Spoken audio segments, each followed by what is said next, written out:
ارے تسنیم، خیریت؟ اس وقت کیسے کال کر لی؟ ابھی سحری ختم ہوئی تھی اور افشین فجر کی اذانوں تک قرآن پاک پڑھنے کا سوچ رہی تھیں جب اپنی بہن کی کال دیکھ کے پریشان ہو گئی تھی، جبکہ تسنیم ہنس رہی تھی۔ ہاں بھائی، سب خیریت ہے، ایک تو تم پریشان بہت ہوتی ہو۔ میں نے پوچھنا تھا کل پارلر جاؤ گی؟ ہاں جانا تو ہے، کسٹمرز نے ٹائم لے رکھا ہے۔ کیوں؟ افشین کے پوچھنے پر وہ گہرا مسکرائی تھی۔ آئلین نہیں آ رہی ویسے؟ انہوں نے ان دونوں کی چھوٹی بہن کا نام لیا جو تسنیم کے ساتھ ہی رہتی تھی۔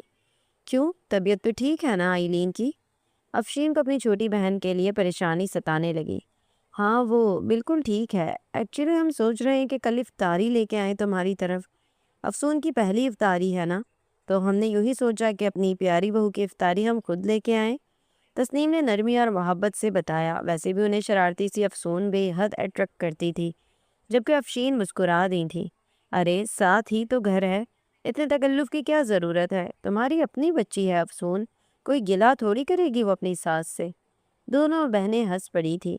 بس میرا دل چاہ رہا ہے افشین کہ افسون کے لیے ہر وہ چیز کروں، ہر وہ رسم جو میرا دل کرے۔ مجھے خوشی ہوتی ہے، میری بچیاں ہی تو ہیں سجل اور افسون۔ میرا دوسرا بیٹا ہوتا تو قسمیں زبردستی میں سجل کو بھی اپنے دوسرے بیٹے کے لیے مانگ لیتی۔ خیر، اللہ نصیب اچھے کرے سجل کے بھی۔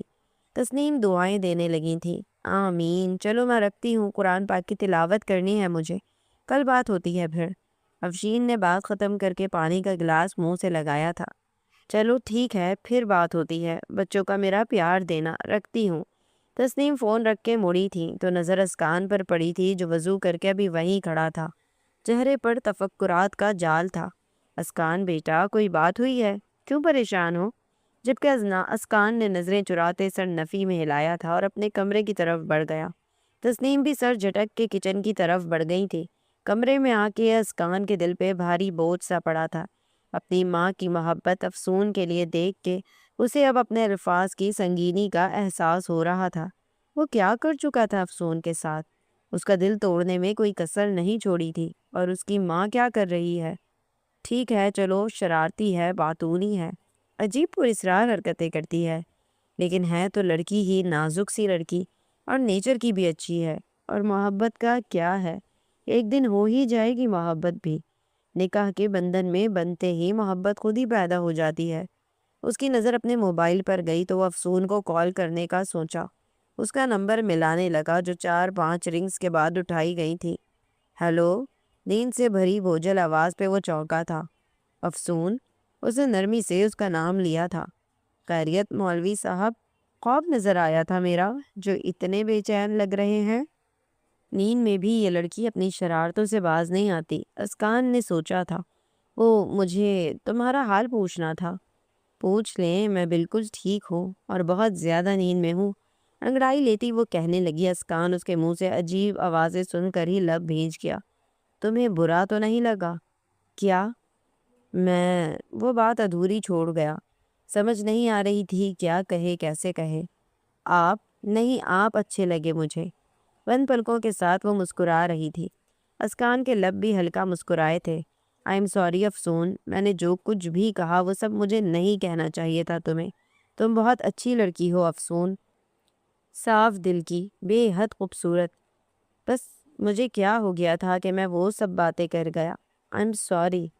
وہ خاموش ہوا تھا جب افسون کی گہری سانسوں کی آواز آنے لگی۔ ہیلو افسون، تم سن رہی ہو نا؟ افسون شاید سو چکی تھی، اسکان کو یہی لگا۔ اس نے باتیں بھی نہیں سنی ہوں گی اسکان کی۔ سر جھٹک کے اس نے کال ڈسکنیکٹ کر کے موبائل سائڈ پر رکھ دیا۔ کچھ دیر اپنی کن پٹی سہلاتا رہا۔ جب عذاب وجدان بڑھنے لگا تو وہ گہرا سانس لیتا جائے نماز بچھا کے نماز تہجد پڑھنے لگا کہ اس کا مقصد کبھی بھی افسون کا دل توڑنے کا نہیں تھا، لیکن وہ اس نازک لڑکی کا دل توڑ گیا تھا اور اب اسے ہی سب ٹھیک کرنا تھا۔ تمہاری ہمت بھی کیسے ہوئی اپنی حرام کمائی سے میرے گھر یہ سب بھیجنے کی؟ آفس کا دروازہ دڑام سے کھول کے صاحبہ چلاتی ہوئی اندر آئی تھی۔ سارے شاپنگ بیگز بھی اس کی ٹیبل پہ پھینک دیے تھے۔ آہد نے آئی برو اچکا کے وہ سب دیکھے تھے اور پھر اپنی بیوی کو جو غصے سے اسے ہی گھور رہی تھی۔ سیٹ کی پشت سے ٹیک لگا کے وہ اب اپنی بیگم کو ملاحظہ کر رہا تھا۔ زہیں نصیب، زہیں نصیب، وہ آئے در پہ ہمارے۔ افسون آگے کی لائن کیا ہے؟ پاس بیٹھی افسون جو لیپ ٹاپ چھوڑ کے ان دونوں کو ملاحظہ کر رہی تھی جب احد نے اسے متوجہ کیا تھا۔ خدا کی قدرت بھائی، یس وہی۔ اس کے اطمینان میں ذرہ برابر بھی فرق نہیں آیا تھا، لیکن اس کا یہ اطمینان صاحبہ کا چین و سکون غارت کر گیا تھا۔ تمہاری بکواس سننے نہیں آئی میں یہاں، یہ تھرڈ کلاس حرکتیں جا کے اس کمشنر کی بیٹی سے کرو۔ تمہیں مسئلہ میرے حرام کے پیسوں سے ہے، میرے ڈسٹ آنیسٹ ہونے سے ہے، یا کمشنر کی بیٹی سے؟ اس کی گہری نظریں صاحبہ کو جذبس کر رہی تھیں، جبکہ افسون نے اپنی امٹتی ہنسی اور زبان میں ہونے والی کھجلی کو بامشکل روکا تھا۔ مجھے تم سے مسئلہ ہے احد فرحان شاہ، صاحبہ نے دانت پیستے کہا تھا۔ احد گہرا سانس لیتا اپنی سیٹ سے اٹھتا اس کے قریب آیا تھا۔ تو ایک مشورہ ہے، جا کے اپنے دماغ کا علاج کرواؤ ڈیئر مسز، اس نے دانت پیستے بے حد آرام سے کہا تھا۔ تم انتہائی گھٹیا ہو، ذلیل ہو۔ صاحبہ کی بات پہ افسون نے گھور کے اسے دیکھا تھا۔ بھابھی کو تو مجھ سے بڑی والی PhD ملی ہوئی ہے گالیوں میں۔ وہ لب دانتوں تلے دبائے سوچ رہی تھی، جیسا بھی ہوں تمہارا ہی ہسبینڈ ہوں اور اپنے بیٹے آشان کا ڈیڈ ہوں۔ منہ اٹھا کے جو یہ چیزیں یہاں کے لے کر آئی ہو میرے آفس، تو مت بھولو قانون میں اچھی طرح سے جانتا ہوں۔ اگر میرے اور میرے بیٹے کے بیچ آنے کی ایک انچ بھی کوشش کی تو میں کیا کر دوں گا تم پہ۔ Is that clear? احد نے سرد لہجے میں کہا تھا کہ صاحبہ کی ریڑھ کی ہڈی میں سرسراہٹ سی ہوئی تھی، لیکن لب بھیچے وہ یوں ہی کھڑی رہی۔ اٹھاؤ یہ بیگز اور لے جا کے میرے بیٹے کے روم میں ویسے ہی رکھ دو جیسے میں رکھے گیا تھا۔ اس کا لہجہ اب بھی سخت تھا۔ میں نہیں لے کر جاؤں گی اور نہ ہاتھ لگاؤں گی، خود رکھا نا اپنے بیٹے کے روم میں۔ اور ہاں، دھمکی مت دینا مجھے، میں بھی جرنلسٹ ہوں، تمہارا سارا کھاتا کھول کے لکھ لوں گی۔ صاحبہ بھی دو بدو غرائی تھی، بس صدقے شوق، لیکن اگر ان باتوں میں کوئی سچائی نہ ہوئی تو یاد رکھنا تمہیں عمر قید کی سزا دلوانے میں 1 منٹ بھی نہیں لگاؤں گا۔ احد بھی اسی کے لہجے میں بولا تھا۔ افسون نے واہ واہ والے انداز میں اپنے ہاتھ گھمائے تھے۔ صاحبہ اب اسے گھورنے لگی۔ ساتھ دے دو اپنے بھائی کا تم بھی، دوست بن کے اپنے بھائی کے پلے باندھ دیا مجھے، اور اب بھی اپنے بھائی کے ساتھ ہو۔ افسون نے لب بھینچ کے اسے گھوری سے نوازا، وہ جو اس کی بیسٹ فرینڈ تھی، اور پھر احد جو وہ اچھی لگی، اور پھر صاحبہ کو بھی احد۔ دونوں کی شادی لو میرج ہوئی تھی، لیکن پھر احد پہ ڈس آنیسٹ ہونے کے پروفز ملے اسے، اور وہ الگ ہو گئی احد سے۔ توبہ توبہ، میں معصوم کو کیوں گھور رہی ہو یار؟ تم دونوں نے جب شادی کا ڈیسیجن لیا تھا اس وقت میں سو رہی تھی، ڈونٹ یو ریممبر یار؟ قسم لے لو۔ اس نے معصومیت سے آنکھیں پٹپٹائی تھی۔ ضرور سجل ہوگی وہ جو پاس کھڑی تھی۔ احد نے اپنی امٹتی مسکراہٹ روکی تھی۔ آئی ہیٹ یو افسون، وہ اپنی مٹھیاں غصے سے بھیجتی چلی گئی تھی۔ احد اب افسون کو ہی دیکھ رہا تھا۔ بنا دو مجھے اب دونوں قربانی کا بکرا، اس نے منہ بنایا تھا۔ تم اقبال حسن ملک کے گھر پر کیا کر رہی تھی کل رات؟ احد کے اچانک سوال پہ وہ لب بھیج گئی۔ اس کا ڈانس دیکھنے گئی تھی۔ بہت ہی کوئی کمینہ ڈیش انسان ہے، مجھ پہ الزام۔ افسون، اب مجھ سے پوچھے بنا کوئی کام نہیں کرو گی، اینڈ اٹس آ وارننگ، احد کہنے لگا، جبکہ افسون خاموشی سے لیپ ٹاپ اسکرین گھورنے لگی۔ Is that clear? اپنا سوال اس نے پھر سے دہرایا تھا۔ افسون جھنجھلا گئی۔ Okay okay okay. احد اپنی سیٹ پہ بیٹھ گیا، جبکہ افسون جز بز ہوتی اپنا موبائل دیکھنے لگی۔ ہاسپٹل میں وہ جیسے ہی انٹر ہوئی تو جلدی میں وہ سامنے سے آتے اسکان سے ٹکرائی تھی۔ اس کا ماتھا اسکان کے چوڑے سینے سے ٹکرایا تھا۔ اوہ سوری، لگی تو نہیں سجل؟ اسے اپنے ماتھے پہ ہاتھ پھیرتا دیکھ کے اسکان نے پریشانی سے کہا تھا، جبکہ سجل اس کے نزدیکی پہ بوکھلا کے نفی میں سر ہلانے لگی، اور وہ بے ساختہ 2 قدم پیچھے ہوئی تھی۔ اسکان بھی سیدھا ہوا تھا۔ سجل اس کے وجی چہرے سے نظریں چرا رہی تھی کہ دل بار بار بے ایمانی کرتا، رات کے ان خوبصورت لمحوں کا اسیر ہو رہا تھا۔ افسون کیسی ہے؟ وہ سجل کے ساتھ چلتے ہوئے پوچھنے لگا، جبکہ وہ اس بات میں سر ہلا گئی۔ ٹھیک ہے، احد کے ساتھ آفس گئی ہے، سجل نے نرمی سے جواب دیا تھا۔ ایکچولی، اسکان پریشان سا نظر آ رہا تھا اسے۔ ایکچولی وہ اداس تو نہیں تھی نا؟ اداس؟ سجل رک کے سوالیہ نظروں سے اسے دیکھنے لگی، جبکہ وہ ادھر ادھر دیکھنے لگا۔ پریشان؟ غصہ؟ کچھ بھی نہیں، ہنس رہی تھی صبح۔ کیوں؟ سجل کی سوالیہ نظروں سے اس نے نظریں چرائی تھی۔ میں نے افسون کو بہت غلط باتیں کی رات کو، اور اب گلٹی فیل ہو رہا ہے۔ اس کے بتانے پہ سجل نے گہرا سانس لیا کہ اب اسے اسکان کی ہچکچاہٹ کی وجہ سمجھ آ رہی تھی۔ افسون نے تمہیں کچھ نہیں بتایا؟ اس کے سوال پہ وہ نفی میں سر ہلا گئی۔ افسون بہت اچھی انسان ہے، نہ جانے کیسے کہہ گیا میں یہ سب اسے۔ ایکچولی میں خاموش طبیعت ہوں اور افسون، اس نے لب بھینچ لیے، تو خود کے حوالے سے خیر لیو اٹ۔ افسون بہت اچھی لڑکی ہے اسکان، آئی ایم شیور آپ کو اس سے محبت بھی ہو جائے گی اور اس کے ساتھ آپ کی لائف بھی بہترین لائف ہوگی۔ سجل نرمی سے اس کے چہرے کے اتار چڑھاؤ کو دیکھتے کہہ رہی تھی، جبکہ وہ کاندھے اچکا گیا۔ افسون کے ساتھ آپ کبھی بور نہیں ہوں گے، وہ سب کا دل رکھنا بھی جانتی ہے اور کسی کو اداس یا خاموش رہنے بھی نہیں دیتی۔ سجل نے پھر سے کہا تھا تو وہ گہرا مسکرا دیا تھا۔ ایکچولی وہ تھوڑی شرارتی ہے، اور اب میں کیا بتاؤں، تم خود بھی جانتی ہو، جتنی تم صبر اور خاموش طبیعت رکھتی ہو اتنی ہی افسون۔ سجل کو اس کی بات ناگوار گزری تھی۔ آپ بار بار افسون کو مجھ سے کمپیئر کیوں کر رہے ہیں اسکان؟ آپ جیسے سوبر بندے کو یہ بات سوٹ نہیں کرتی۔ افسون کو افسون سمجھ کے ہی پہچاننے اور جاننے کی کوشش کریں، اسے دوسروں سے کمپیئر نہ کریں۔ اسے واقعی برا لگا تھا اسکان کا یوں بار بار افسون کے ساتھ یہ رویہ۔ اسکان نے شرمندگی سے اپنی پیشانی سہلائی تھی۔ آئی ایم سوری، میرا یہ مطلب ہرگز نہیں تھا۔ سجل خاموش ہی رہی۔ چلیے شام میں ملاقات ہوتی ہے پھر، فی الحال تو میں ایک آپریشن کے لیے جا رہا ہوں۔ سجل نے ناراضگی نظر اس پر ڈالتے اس بات میں سر ہلایا تھا، جبکہ اسکان اپنی کن پٹی سہلاتا کچھ سوچنے لگا، اور پھر ایک نظر سجل پر ڈال کے وہ سر جھٹک کے آگے بڑھ گیا تھا، جبکہ سجل اداس نظروں سے اسے جاتا دیکھتی رہ گئی۔ افسون کی خوشیاں مجھے خود سے بھی زیادہ عزیز ہیں کہ وہ میری بہن ہے، سب سے اچھی بہن۔ وہ زیر لب بڑبڑائی تھی اور پھر اپنے روم کی طرف بڑھی تھی۔ مسٹر اقبال احسن ملک، آپ کے بھائی مسٹر شاہویز احسن ملک کی ایلیگیشن سے دوری کی وجہ؟ ہم گیس کر رہے تھے کہ اس بار آپ کے بھائی الیکشن کے لیے کھڑے ہوں گے، کوئی رپورٹر پوچھ رہی تھی، اور اقبال ہلکا سا مسکرایا تھا۔ ویل، کیا میں آپ کو اچھا نہیں لگ رہا؟ ارے نو سر، وی لائک یو۔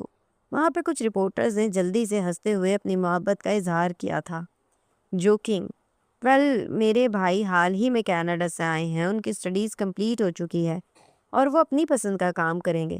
انہیں پالیٹکس سے کوئی انٹرسٹ نہیں ہے، سو فی الحال آپ سب کو مجھے ہی جھیلنا پڑے گا۔ اقبال مسکرا کر ان کے سوالوں کا جواب دے رہے تھے، جبکہ ٹی وی نیوز دیکھتا ان کا ستیلا بھائی ایاز احسن ملک لب بھیجے ان کی باتوں کو سنتا ٹی وی اسکرین کو گھور رہا تھا۔ کیوں خون جلا رہے ہو اپنا ایاز؟ یہ مشتاق خان تھا، اس کا خالہ زاد۔ ایاز نے اپنا سر جھٹکا تھا۔ یہ شخص مجھے ایک آنکھ نہیں بھاتا، پالیٹکس کی کرسی پر ایسے قبضہ جما کے بیٹھا ہے کہ ہر الیکشن جیت جاتا ہے۔ مشتاق ہنس پڑا تھا۔ اسے منہ کے بل گرانے والا بھی تو کوئی نہیں آیا، اور نہ ہی اس کی کوئی کمزوری ہمارے ہاتھ لگی ہے اب تک۔ ایک کمزوری ہے؟ ایاز کی آنکھیں چمکی تھی۔ کیا؟ مشتاق سواریہ نظروں سے اسے دیکھنے لگا جب ایاز نے چمکتی آنکھوں سے اسے دیکھا تھا۔ شاہویز، کیا کرنے والے ہو تم اس کے ساتھ؟ مشتاق کی آنکھوں میں حیرت در آئی تھی۔ سنا ہے اقبال اپنے چھوٹے بھائی سے بے حد محبت کرتا ہے، اور اقبال کو شکست تبھی ہوگی جب شاہویز کو کھو دے گا وہ، اور تب اقبال کمزور پڑ جائے گا، اور پھر کرسی بھی میری، پالیٹکس اور الیکشن بھی میرے۔ مشتاق نے نفی میں سر ہلایا تھا۔ اس طرح سے اقبال کے چاہنے والوں میں مزید اضافہ ہوگا۔ ایاز گہرا مسکرایا تھا۔ حادثے زندگی کا حصہ ہوتے ہیں، اور پھر جانی پہچانی شخصیتوں کی گاسپز بھی بہت سے ہوتے ہیں۔ ان کے دشمن بھی ہوتے ہیں، لیکن کبھی انہیں خود دشمن بننے میں وقت ہی کتنا لگتا ہے۔ پیسہ، شہرت اور سیٹ کے لیے اپنوں کو قتل کرنے سے کوئی دریغ نہیں کرتا۔ وہ اب ٹی وی اسکرین کو دیکھ رہا تھا، جہاں نیوز کاسٹر اقبال احسن ملک کے قصیدے سنا رہی تھی۔ اس کی آنکھوں میں حسد کی آگ بھڑکی تھی، جو اس کو پورا وجود، دل، دماغ سب بھڑکا رہی تھی۔ افطاری کے بعد سب بیٹھے چائے پی رہے تھے۔ تسنیم، سجل اور افسون دونوں کے لیے گفٹس لے کر آئی تھی، اور ابھی لاؤنج میں بیٹھی اپنی بہن کے ساتھ نہ جانے کون کون سی کہانیاں سنا رہی تھی۔ افسون باہر لان میں آئی تھی۔ لان کے دوسری طرف تسنیم کا گھر تھا۔ اس نے نظر دوڑائی تو اسکان کے کمرے کی لائٹ جل رہی تھی۔ اس کی آنکھوں میں شرارت چمکی تھی۔ چھوٹی سی دیوار کود کے وہ دوسری طرف گئی۔ سب لوگ ویسے بھی انہی کے گھر میں جمع تھے۔ اسکان ہی ڈنر کے بعد یہاں گھر آیا تھا۔ مولوی صاحب کی جاسوسی کرنے کا اپنا مزہ ہے، وہ اپنی بتیسی کی نمائش کرتی خود سے کہہ رہی تھی۔ کمرے میں جھانکنے پر اسے کوئی نظر نہیں آیا تھا، تبھی مطمئن سی ہو کر وہ کمرے میں آئی تھی۔ پورے کمرے پہ طائرانہ نظر ڈالی تھی۔ اتنی فضول چوائس ہے، ایویں اتراتے پھرتے ہیں مولوی صاحب۔ اس نے کندھے اچکاتے منہ بنایا تھا۔ چلو شادی کے بعد میں چینج کر دوں گی روم کا نقشہ ہی۔ وہ خود کے فرضی کالر جھٹکتے بڑبڑانے لگی۔ تم رات کے اس وقت میرے روم میں کیا کر رہی ہو افسون؟ اچانک اسکان کی آواز پہ وہ تیزی سے مڑی تھی۔ ارے آپ آ گئے؟ تم میرے روم میں کیا کر رہی ہو افسون؟ اس نے اب کے دانت پیسے تھے۔ ایک تو اس لڑکی کو دیکھ کے اسکان کو غصہ ہی کیوں چڑھتا، اور پھر اکیلے میں کرتا رہتا کہ نازک سی لڑکی کا دل توڑ دیا اس نے۔ جبکہ وہ پکڑے جانے پر ادھر ادھر دیکھنے لگی۔ میرے پیر چھوؤ، میں نے ایک چڑیل کو یہاں دیکھا تھا، وہ آپ کو کیسے نقصان پہنچانے کی کوشش کر سکتی ہے۔ میں اس چڑیل کو سبق سکھانے آئی تھی۔ افسون کی اوور ایکٹنگ کو ملاحظہ کیا تھا اس نے، وہ بھی نہایت تحمل سے۔ تمہارے ہوتے کوئی چڑیل یہاں کیسے آ سکتی ہے؟ میں تمہاری کیوٹ سی بیوی ہوں۔ وہ معصومیت کی انتہا پہ آنکھیں پھٹپٹا رہی تھی۔ استغفر اللہ، اسکان بڑبڑایا تھا۔ سبحان اللہ بولتے، خوبصورت بیوی کو سامنے دیکھ کے۔ افسون شرارتی انداز میں اسے دیکھ رہی تھی۔ فیانسی ہو، بیوی نہیں ہو ابھی، اس نے منہ بنایا تھا۔ کیوں، بیوی کسی اور کو بنانا ہے کیا؟ وہ مزے سے ادھر ادھر کا جائزہ لیتی کہنے لگی۔ اسکان نے اس کے لاپرواہ انداز کو بغور دیکھا اور پھر گہرا سانس لیا تھا۔ جائیں یہاں سے پلیز، تہجد کا وقت ہونے والا ہے۔ اسکان اس کے چہرے سے نظریں چراتا کہنے لگا، جب افسون اس کے بازو سے لگ گئی۔ میں کہیں نہیں جاؤں گی۔ اگر مولوی صاحب، اگر وہ چڑیل میری جان سے چمٹ گئی تو اس کا کوئی ہسبینڈ بھی ہوگا۔ اگر وہ مجھے کچا چبا کے کھا گیا تو؟ اسکان حیرت سے اس کی اوور ایکٹنگ کو ملاحظہ فرما رہا تھا۔ میں معصوم جان، وہ پھر سے منمنائی تھی جبکہ اسکان اسے دیکھ کے رہ گیا۔ میں تہجد پڑھنے لگا ہوں افسون، جاؤ اپنے روم میں۔ جبکہ وہ معصومیت سے آنکھیں پٹپٹانے لگی۔ مجھے چڑیل اور اس کے ہبی سے بہت ڈر لگ رہا ہے۔ اس کی شرٹ کے آستین کھینچتی وہ پھر سے منمنائی تھی۔ اوور ایکٹنگ میں خاص کورس کیا ہوا ہے۔ اسکان نے جھٹکے سے اپنا بازو اس کی گرفت سے چھڑایا تھا۔ نہیں تو؟ وہ کندھے اچکا کے ڈریسنگ ٹیبل کے سامنے کھڑی تھی اور اس کے پرفیومز چیک کرنے لگی۔ واو، برانڈ، اسکان بے حد تحمل سے اسے دیکھ رہا تھا۔ اسے بالکل نہیں پسند تھا کہ اس کی چیزوں کو کوئی بھی ہاتھ لگائے، اور افسون جانتے بوجھتے اس کے صبر کا امتحان لے رہی تھی۔ ویسے کل رات میں زیادہ کیوٹ لگ رہی تھی یا آپ؟ وہ اب اسکان کے مقابلے کھڑی اس کی آنکھوں میں دیکھ رہی تھی، جبکہ اسکان لب بھیجے اسے دیکھ رہا تھا۔ افسون جاؤ، سو جاؤ پلیز، مجھے بھی نماز پڑھنی ہے۔ وہ نظریں چرا رہا تھا۔ ویسے خالہ کو میری شرارتیں زیادہ پسند ہیں، شاید انہوں نے تم سے تمہاری پسند نہیں پوچھی تھی۔ وہ کندھے اچکا کے مڑی تھی اور دروازے کی طرف بڑھی تھی جب اچانک سے لائٹ چلی گئی تھی۔ ہر طرف اندھیرا چھا گیا تھا۔ افسون سانس روکے یوں ہی کھڑی رہی تھی۔ اسکان کو کچھ انہونی کا احساس ہوا تھا۔ ابھی وہ تیزی سے اس کے قریب آیا تھا اور موبائل کی روشنی میں اس کا چہرہ دیکھنے لگا جو سفید پڑ رہی تھی۔ افسون، جبکہ افسون اپنے سینے پہ ہاتھ رکھے گہرے گہرے سانس لینے کی کوشش کرنے لگی۔ افسون کیا ہوا ہے؟ اسکان نے جلدی سے اسے کاندھوں سے تھاما تھا۔ سانس، وہ کہنے کی کوشش کرنے لگی۔ انہیلر کہاں ہے تمہارا؟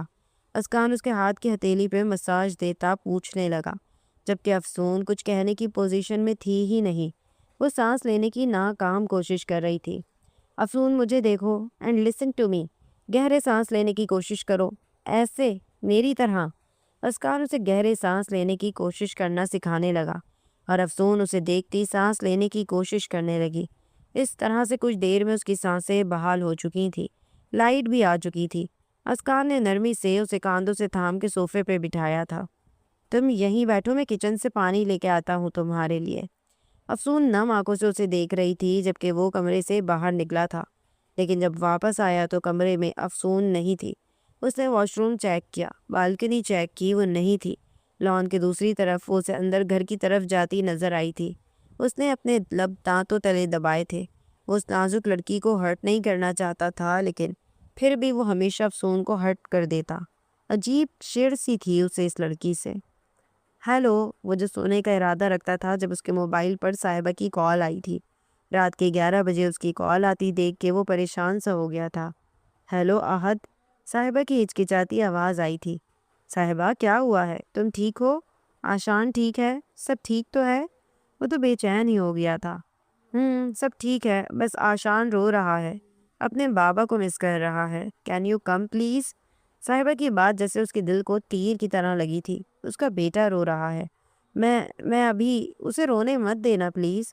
وہ تیزی سے کہتا اپنی کیز اور والٹ اٹھا کے کمرے سے باہر نکلا تھا جب سامنا افسون سے ہوا تھا جس کی رنگت سفید پڑ رہی تھی. احد اپنی بہن کو دیکھ چھٹک کے رکا تھا. افسون تم ٹھیک ہو؟ اس کے گال کو ہلکے سے اپنے ہاتھ سے چھوتا وہ پوچھنے لگا تو وہ جلدی سے اس بات میں سر ہلانے لگی کہ پھر سے بھائی کی ڈانٹ سننے کا خدشہ تھا کہ وہ اپنا انہیلر ساتھ کیوں نہیں رکھتی اپنی شرٹ کی پاکٹ میں. آپ کہاں جا رہے ہیں؟ اپنی سانس نارمل کرتے وہ بمشکل پوچھنے لگی تھی تاکہ احد کو شک نہ ہو. آشان رو رہا ہے. صاحبہ کی کال آئی تھی, اسے دیکھنے جا رہا ہوں. وہ اجلت میں بتانے لگا. اوہ جلدی سے جائیے اینڈ ٹیک کیئر. افسون بھی پریشان سی ہو گئی تھی اپنے لاڈلے بھتیجے کے لیے جو 6 سال کا تھا. احد سر اس بات میں ہلاتا تیزی سے باہر کی طرف لپکا تھا جبکہ افسون اپنے کمرے میں آئی تھی. مرر کے سامنے کھڑے ہو کر وہ اپنا عکس دیکھنے لگی. وہ کیسے کمزور پڑی تھی ابھی, کیسے. وہ مضبوط لڑکی ہے, سیکرٹ ایجنٹ ہے, ڈیٹیکٹر ہے, اور ایک ڈیٹیکٹر کیسے کمزور پڑ سکتی ہے. اس کی آنکھوں میں نمی آ ٹھہری تھی. I am a strong girl. میں اپنے بابا کی اسٹرانگ سی بیٹی ہوں. اس نے روتے ہوئے خود کلامی کی تھی. جب زیادہ رونا آیا تو منہ پہ دونوں ہاتھ رکھ کے اپنی آواز کا گلا دباتی وہ ڈریسنگ روم میں چلی گئی تھی اور وارڈ روم میں بند ہو کے وہ ہینگ ہوئے کپڑوں کے بیچ بیٹھ گئی. میرے ساتھ ہی یہ پرابلم کیوں؟ اے اللہ, یو نو مینا کہ مجھے کسی کے سامنے ویک نہیں پڑنا, ایون خود کے سامنے بھی نہیں. پھر کیسے میں اس مولوی کے سامنے ویک پڑ گئی؟ کیسے میری سانسیں رکنے لگی وہاں؟ کیسے؟ پلیز اگر اپنی اس بندی سے ذرا سا بھی پیار کرتے ہیں نا تو پلیز اب کبھی ایسا مت کیجیے گا میرے ساتھ. میں سب کو دکھانا چاہتی ہوں کہ افسون از اے اسٹرانگر. پھر کیسے آپ نے وہ سب ہونے دیا میرے ساتھ؟ پلیز اللہ جی اب نہ کرنا پلیز. وہ روتے ہوئے اپنے اللہ سے شکوے کر رہی تھی. بابا کہتے تھے افسون میری اسٹرانگ بیٹی ہے تو میں کیسے اپنے بابا کا مان توڑ سکتی ہوں؟ وہ اداس ہو جائیں گے. And I don't wanna make him sad, I wanna make him proud. A proud dad, a proud بابا. آپ بھی ہیلپ کیجیے نا میری اللہ جی. میرے بابا آپ کے پاس ہی تو ہیں تو انہیں اداس مت ہونے دیں پلیز. مجھے کسی کے سامنے ویک مت شو کیجیے پلیز پلیز. گھٹنے پہ سر رکھ کے وہ پھوٹ پھوٹ کے رو رہی تھی کہ یہاں سے اس کی آواز باہر نہیں جا سکتی تھی اور یہ اس کی بچپن کی عادت تھی. وہ اداس ہوتی تو یہیں آ کے اپنے رب سے شکوے کرتی, روتی, اور جب اس کے بابا بھی اس دنیا سے چلے گئے تھے تب بھی وہ کسی کے سامنے نہیں روئی تھی. احد بھی رو رہا تھا, سجل بھی رو رہی تھی, لیکن وہ سب کو سپاٹ نظروں سے دیکھ رہی تھی. اپنے بابا کے سفید چادر میں ڈھکے بے جان وجود کو سپاٹ نظروں سے دیکھ رہی تھی کہ اسے اپنے بابا کی بات کا مان رکھنا تھا. اور پھر وہ چپکے سے اپنے کمرے میں آ کے وارڈروب میں بیٹھ کے دروازہ بند کر کے بہت سارا روئی تھی. تب وہ صرف 13 سال کی تھی. میں اس بات کا بدلہ لوں گی سب سے, ہر اس انسان سے جس نے مجھ سے میرے بابا کا ہاتھ چھین لیا, میرے بابا کا کندھا چھین لیا. نہیں چھوڑوں گی اسے, یہ میرا پرومس ہے آپ سے بابا. اور پھر پھوٹ پھوٹ کے وہ تب بھی روئی تھی اور آج بھی رو رہی تھی. اس لمحے کمزور پڑنے سے اسے لگا کہ جیسے اس کے بابا دکھی ہو گئے ہیں اور وہ رو رہی تھی. کتنی عجیب بات ہے نا کہ جس نازک سی لڑکی کو سب شرارتی, ہنسنے ہنسانے والی, کبھی نہ ڈرنے والی, اوٹ پڑانگ حرکتیں کرنے والی نڈر اور بہادر لڑکی سمجھتے تھے, ہمیشہ ٹوٹ جانے پر وہ یہیں اس وارڈروب میں آ کے سب سے چھپ کے روتی تھی اور اپنے اللہ جی سے شکوے کرتی تھی. اس کا یہ روپ کسی نے نہیں دیکھا تھا آج تک. بس یہ وارڈروب اس کی سسکیوں, شکایتوں اور اس کی بہت سی چھوٹی بڑی خواہشات کی گواہ تھی. بس آشان سو چکا تھا. اس کا ننھا سا ہاتھ احد کے سینے پر تھا, جیسے اسے ڈر ہو کہ وہ پھر سے چلے جائیں گے بابا. صاحبہ جب کمرے میں آئی تو احد بھی سو چکا تھا تب تک. دل نے بیٹ مس کی تھی, بلکہ اچانک یہ وہی شخص تو تھا جس سے بے پناہ محبت ہی تو تھی, جو اپنے سگے ماموں ذات کو انکار کر کے اپنی امی کا سارا غصہ بھی سہا تھا. لیکن ضد یہی تھی, شادی احد سے ہی کرنی ہے. اسے یاد آنے پر ہلکا سا مسکرا دی تھی وہ, لیکن پھر لب سکڑ گئے تھے جب اسے یاد آیا تھا پورا نیوز پیپر اس کے خلاف جب بول پڑا تھا کہ احد فرحان شاہ ایک بے ایمان پولیس آفیسر ہے جو رشوت لیتا ہے, جس نے ملک کے سب سے بڑے دہشت گرد کی مدد کی تھی یہاں سے بھاگنے میں, اور پھر کافی ٹائم تک یہ باتیں چلتی رہی تھیں، لیکن احد نے ہمت نہ ہاری تھی۔ وہ اپنی جنگ لڑتا رہا، یہاں تک کہ سب خاموش ہو گئے تھے۔ لیکن اس کڑے وقت میں صاحبہ نے اس کا ساتھ چھوڑ دیا تھا اور اپنے بیٹے کو لے کر چلی گئی تھی کہ اس جیسے انسان کے ساتھ وہ کبھی نہیں رہنا چاہے گی جس کا کوئی ایمان ہی نہ ہو۔ کیا سچ میں تمہیں لگتا ہے صاحبہ کہ یہ شخص برا بھی ہو سکتا ہے؟ ضمیر کی آواز تھی شاید، دل یک بار کی دھڑکا تھا، اور پھر وہ سر جھٹک گئی تھی۔ قریب آ کے اس نے اپنے ہاتھ بڑھانے چاہے اس کے کندھے تک، لیکن لب کاٹتی وہ بس اسے دیکھتی رہی اور پھر ہاتھ کھینچ لیا تھا کہ یہ جو فاصلوں کی لکیر سے کھینچی تھی اس نے اپنے اور اس کے بیچ، وہ کیسے اس کو مٹا سکتی تھی؟ آہد، آہد، آہد اٹھو! دھیمی آواز میں وہ اسے اٹھانے کی کوشش کر رہی تھی لیکن بے سود۔ کیا کروں یا اللہ؟ آہد اٹھو! اس کی ہمیشہ سے عادت تھی، اسے سحری میں اٹھانا مشکل کام ہی تھا، اور پھر صاحبہ اسے دونوں ہاتھوں سے جھنجھوڑ کے اٹھاتی، تبھی وہ نیند بھری بوجھل آنکھوں سے صاحبہ کو دیکھتا۔ کیا ہوا میری جان؟ صاحبہ نے سر جھٹکا تھا، کچھ دیر اسے دیکھتی رہی اور پھر اس کے قریب جھک کے ہاتھ بڑھا کے اس کا کندھا ہی جھنجھوڑ ڈالا۔ آہد اٹھو! کیا ہوا میری جان؟ بے ساختہ اس کے لبوں سے ادا ہوا تھا اور صاحبہ اس کی نیند سے بوجھل آنکھوں میں دیکھنے لگی۔ اس لمحے وہ ان آنکھوں سے نظریں نہیں چرا پا رہی تھی جن پہ وہ بار بار مر مٹنے کی قسمیں کھا چکی تھی۔ آہد نے بے ساختہ ہاتھ بڑھا کے اسے کمر سے تھام کے اپنے بے حد قریب کیا تھا، دوسرے ہاتھ کی انگلی سے اس کے بال سنوارے تھے۔ دونوں کے دل کی منتشر ہوتی دھڑکنیں جیسے اس لمحے ایک ہو رہی تھی۔ تبھی آہد پیش قدمی کرتا اس کے لبوں پر اپنے لب رکھ چکا تھا۔ دونوں کی سانسیں گج مٹ ہوئی تھیں، وہ جو کئی مہینوں سے ان کے بیچ دوریاں سی تھی، وہ جیسے ان لمحوں میں سمٹ رہی تھیں جب صاحبہ بے ساختہ اس کے سینے سے لگ چکی تھی۔ ان دوریوں کو سمیٹنے میں وہ آہد کا بھرپور ساتھ دے رہی تھی، اور جب سانسیں اٹکنے لگی سینے میں تب آہد نے نرمی سے اسے چھوڑا تھا۔ صاحبہ لب کاٹتی اچانک پیچھے ہوئی، نظریں چرا گئی تھی۔